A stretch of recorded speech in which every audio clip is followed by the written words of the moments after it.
Welcome to the Sam and Joe VA Show, where we teach women just like you how to start and scale a thriving virtual assistant business. We're your hosts, Sam and Joe, and get ready to have the control, flexibility, and freedom you've always dreamed of. Welcome to episode 76. You're not the right fit VA for everyone, and that's okay. It is more than okay. Just like not every client is going to be the right fit for you, you're not going to be the right fit for every client you meet or work with. Like, you can be the highest performing, most charming, best skilled and experienced virtual assistant on the planet, and there is still going to be clients or leads out there that aren't going to want to hire you, that aren't going to want to work with you, or that are going to fire you at some point. Yep. And you just can't take that personally, right? We're in No. business so many times we think that everything is actually about us and it's personal, but it's not. It's actually just business. Yes. And there are going to be a whole bunch of reasons why that client doesn't deem you to be the right fit. Yeah. Loads of reasons. Should we go through some reasons? Yeah. Okay. All right. We have got some reasons here. Mm. The project just ends. Mhm. Yep. Good reason. It's a good business reason. If the project ends, the client's got no more work for you. Boom, done. Another one we see a lot, and this is something to actually celebrate. If the client has outgrown you, Mm. the client has got so busy and so successful themselves, partly thanks to you, I would hope, that they actually need to bring on some full-time employees. Mm. That's great. Yeah, sometimes a virtual assistant is a transitional option for clients, and that's awesome. Yep, you've done your Yep. job if you've got the business to a point where they now can hire, or it makes more sense for them to hire a full timer. In fact, those situations, they make the best case studies, I reckon, for you to then Mm. share across your social media. Mm-hmm. I wouldn't just be doing a testimony, I'd be doing a case study on that. Case study, is that the right term? Case Yeah, study? Yeah, yeah. yeah, Yep. that works, right, yeah. Yep. Um, your personality, the personalities just don't mesh. You Mm. thought initially, or the client thought, you both thought maybe, that it was gonna be a really good fit. But then after a few weeks or few months, it's just not meshing after all. Mm. It's disappointing. This is a disappointing one when you think it's gonna go really, really well and you really like each other, but the personalities, it's just not meshing. Do you know what the problem is with this one? What? And I see many business owners doing this, and I've done this myself. We hire people that we like and that are similar to us Yeah. because we are attracted to people who are similar. And Mhm. so we think, great, they really get me. We're on the same wavelength. This is awesome. But what they actually have done is they have hired someone that has um, the same kind of skills that they are really good at, and then they both have kind of the same weaknesses. You Yeah. and the client have the same weaknesses, and so the kind of the gaps and the issues that the client was having, they still have because you're not the right personality Mm. to fill those gaps and pick up those kind of pieces. Yeah. So, yeah, or you just don't get on, like, you clash with your personalities. That could be another option too, but That could be, and yeah. I would say, and correct me if I'm wrong, Joe, would that happen mainly if in those initial consultations, the onboarding process, one side maybe hasn't shown their true personality and been Potentially, authentic? potentially not being authentic, that is definitely something that could happen. And sometimes if either the virtual assistant or the client have baggage, Ooh. issues, from past experiences, past relationships, past um, colleague relationships where there's been a clash, they bring baggage to the relationship and this new relationship. that can, like, you might be doing something that really grates that client Mm. because they've had a bad experience before with someone, or they remind them of someone or an issue that has arisen previously. And if you both don't have enough EQ Mhm. that you can park your kind of issues and see things from other people's perspectives, and if you start like being below the line, not above the line, like that, definitely there will be a disconnect there, and you'll feel like you're having a personality clash. Yeah. Yeah. Yeah. Oh my goodness. Who doesn't have baggage? Yeah, Exactly. we're not gonna go there. That's a lot to unpack. Um, okay, the next reason why you might not end up being a great fit for somebody would be, oh, look, they've simply chosen someone cheaper. Mhm, mhm. This happens. It's gonna happen. If This it's yeah, happens in my business quite often. Yeah, yeah. we are positioned as a premium virtual assistant service, and we have premium rates. And we often have clients who say, "Oh, I just can't afford that," or potential clients in that kind of sales conversations, "I can't afford that," or they don't see the value in using someone like us when they could get someone cheaper. They just can't understand why that would be a good idea. Mm. Um, and yeah, sometimes money is just going to be the issue for people. And once again, that's okay. Mm. You don't want that to then start causing you to panic and overthink your own prices. You've got to know your value, own it, stick to it, and just be prepared to say, "Fair enough. Okay. I wish you all the best." Yeah. And Sometimes they then actually let it come go. back. Yeah, They come yeah. back and they say, "Oh, I tried out someone who was cheaper and it didn't work out, and now I can see that I need to hire someone who knows what they're doing." Yeah. You get what you pay for. Yeah. Yeah. Okay. The budget's dried up. Mm, Project necessarily hasn't ended, or if it's not a project, if it's an ongoing service plan arrangement, they've simply just run out of money. mm. People go through tough times. Yep. COVID, we saw it. COVID hit a lot of businesses. Mhm, and still is. Those who are Yeah, still in lockdowns, yep, some yeah, businesses just have to cut costs. It's yep, the way that they're gonna survive. yeah. But a lot of these businesses then bounce back, and you'll be the first person that they then ring or email when that time does come. But Yep. that's another podcast episode entirely. Right. Mhm. What the client thought they needed ended up being different to what they actually needed. Mm. Wants and needs. They are so different, aren't they? And people don't recognize whether something is a want or need. Mhm. Um, so sometimes things change and evolve as they bring on someone, they start delegating, they realize that, oh, actually, this is not what I needed. This is not helping me. This is not freeing up my time. I actually need something different. And like that has to be okay as well. In Mm. all of this, you can't take any of this personally. They are not saying no to you, they are saying no to your service offering that you're providing as a business owner. Can't take it personally. No. And you have to look at it with that kind of lens of it's a business decision. This person needs something different, wants something different. Mm.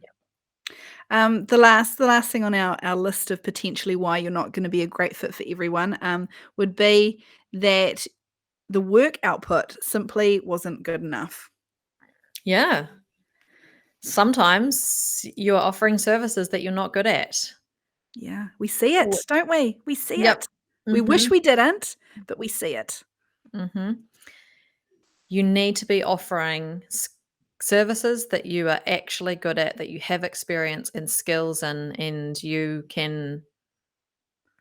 I know it's hard for people to say I'm an expert in something because there's that's relative, but you need to feel really confident and have some really good feedback from people that you've done work for Mhm. previously. Because yeah, you can't be offering services that you're no good at. No, not only is this gonna look poorly on your own business, because word gets out, um, But it's experiences like that that clients have with virtual assistants that promise the earth and deliver nothing or not very much at all. They are the ones that then go, oh my goodness, this virtual assistant industry, wouldn't go there again. Yep. It's tough. Yep. It's tough. The other one too is that you weren't actually a good fit for the type of work that you were doing. And I see this a lot as I have evolved and learnt a lot about personality styles. So Mm. I use DISC in my business, and I have seen who makes a good virtual assistant and who does not. In the types of like in the different areas, different service offerings that we have, there are specific personality types that deliver really well on each of those things, and they're different. So I have a whole range of personality styles in the business. If you are not detailed focused, actually detailed focused, like you can say, oh, I'm detailed focused, but actually, are you? And we've seen this before too, thinking that you're something when you're actually not that.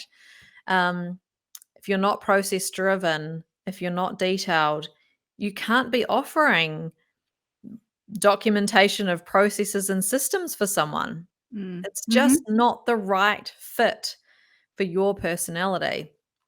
If you are super process driven, actually, and someone needs someone to be on the phone, be vibrant, be doing sales calls, or like booking appointments for clients, or getting in front of camera and coming up with some super creative ideas, you're going to be the opposite personality style than that is required for that type of work. So make sure that you understand your personality style and your actual Mm. weaknesses and strengths, and make sure you are offering the right kind of services that fit that. Yeah. We're seeing more and more, clients and agency owners, asking people that are applying to work for them, asking these people to do personality tests. So Mhm. this is why if you are ever asked to do a personality test, that you don't answer what you think they want to hear. Yep. If you do that, this is where the whole down the track, surprise, I'm actually not a good fit for you. There's a reason, Mhm. if you get asked to do a personality test, it's because the person that's asking you to do that is got a pretty high level of EQ themselves. So they know exactly the type of personality that they need in their business that they're going to work really well with. Mm. Don't be giving them the answers you think that they want to hear, because it's just going to bite you on the bum down the track. Yeah, it's a really bad idea to pretend that you Yeah. are something because you know or think that that's what they need for this kind of role. It's never going to work out. It's going to be such a bad decision. Yeah. Own your personality. Own who you are naturally, your natural tendencies, because there are specific kind of services that suit your personality, no matter what it is, on Yeah. any of the personality profiles. So, I mean, that's a whole big lot of kind of reasons why you're not gonna be a good fit, but no matter the reason, you might have experienced something different that isn't even on that list that we've just gone through. No matter the reason, it's how you respond and continue on with the work you've got left for that client. Um, that's crucial to coming away with a testimonial and future recommendations. Mm. Yeah, this is the most important part of this entire kind of process that you've been through, or this journey Yeah. that you've been through with this client. You have to do this kind of exit and parting ways really, really well. And this comes down to that EQ stuff again. If you if you react in a defensive way and Mm. you drop below the line with any blame, excuses, and denial, you are going to part ways in a really bad way that is not going to give you a great testimonial or the ability to kind of keep your reputation and have that person leave with a really good experience, because that last interaction with them is the interaction that they remember. How you made them Mhm. feel, and that is going to be how they feel about your entire relationship that you've had. So make it a really great experience for them when you part ways. Mm. Oh, because we just see so many who can't put aside their own issues, baggage, and how this is going to affect them. They can't put that aside and think about this in a really like strategic way. Right, I'm going to have this be a really great experience for this person. It's Yeah. so crucial. You've got to think of it as a learning experience, don't you? Mm. Okay, this hasn't worked out well for whatever reason. What can I take away from this and learn from? If anything, sometimes there might not be. Like if it's a pricing thing, there's nothing to learn from it, right? You just move on.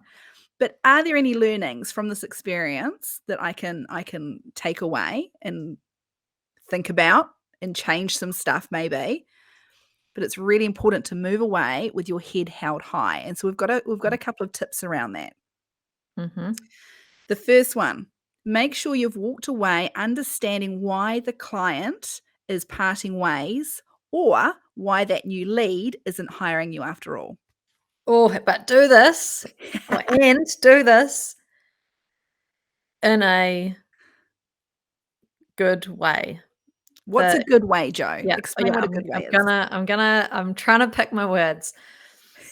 If you react in a way that's like, "Oh, so what do you mean? Like, why aren't you hiring me? I thought that we were having a brother," and you just go on, and you're like really defensive and asking them why. Oh, That yeah, is not a good way. no, don't do It's like, that. but if you could say it in a way like, "That's absolutely fine. I completely understand."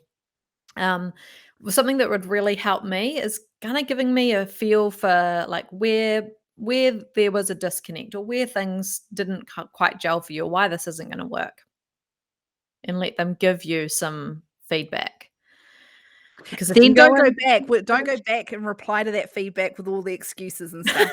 Like, no, just leave it. Definitely not. Leave it. The decision is made. Don't go desperately trying to change their mind. No, no. Yeah. Um, is there a good way, Joe, to ask if there's anything that they could have done differently Yeah, so I you think can learn from it? yeah, I think just even saying like that, "So, hey, I would really love to learn from this experience. Is there anything that I could have done differently?" Yeah, simple. Because you're not saying, "What can I well, how can I make this better? What can I do? What can I Mm. do now to fix it?" Yeah, yeah, yeah. No, no, no, Woo! no, no. That Which makes which me feel leads which cringe. leads on really well to our final tip of how to walk away with your head Mm, held high, is staying above the line. Don't mhm. offer excuses or discounts, and don't try to make them feel bad about their decision. Yes. Above the line is ownership, accountability, responsibility. No excuses, no blaming, no denying that anything went wrong or trying to make them feel bad. Yeah, it's just own it. Just own it. Move on. It's absolutely fine. I understand. Yep. Yeah, don't take it personally. Don't Nope. just can't. It's a business decision. Yep. It's a business decision, and we're gonna leave you with this. As harsh as it is, this is what we're gonna leave you with. Everyone gets fired. Everyone will be rejected. Deal with it. Thanks for listening to this episode of the Sam and Joe VA Show. If you'd like to find out more, head to the VA Foundry website to check out the Members Club and the amazing resources, training, and coaching. You can find us at thevafoundry.com.